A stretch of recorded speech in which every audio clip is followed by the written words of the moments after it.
Hello everyone, কেমন আছো তোমরা সবাই? আশা করছি তোমরা সবাই ভালো আছো।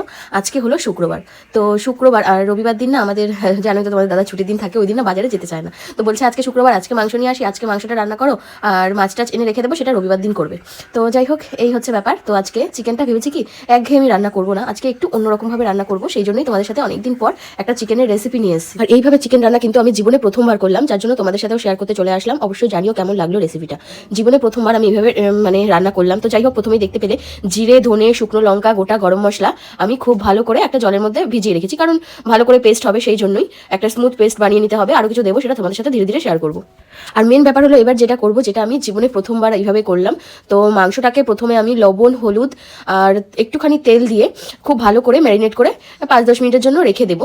আর আমি সবসময় সলিডগুলো দিয়ে অন্য কিছু করি, সলিড মাংস কেউ খেতেই চায় না, সেই জন্য আমি সলিডগুলো আলাদা করে রেখেছি। এবার যেটা করবো মেন, আমি চিকেনগুলোকে ভেজে নেবো, যেটা আমি জীবনে প্রথমবার করলাম। তো খুব ভালো করে দেখো, তেল দিয়ে, মোটামুটি তেল দিয়ে আমি চিকেনগুলো একটুখানি ভেজে নিচ্ছি ভালো করে। তো ভেজে আজকে আমি জীবনে প্রথমবার রান্না করব। তো কেমন হলো অবশ্যই তোমাদের জানাবো।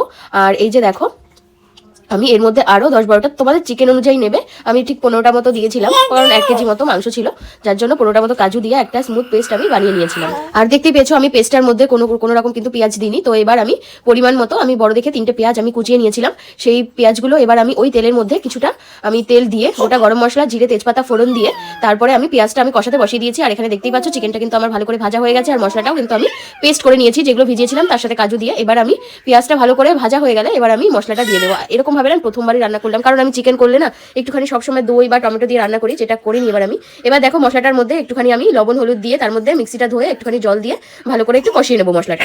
তারপরে আমি ভাজা চিকেনটা দিয়ে দেবো, ভাজা চিকেনটা দিয়ে আবার মিশিয়ে নেবো ভালো করে।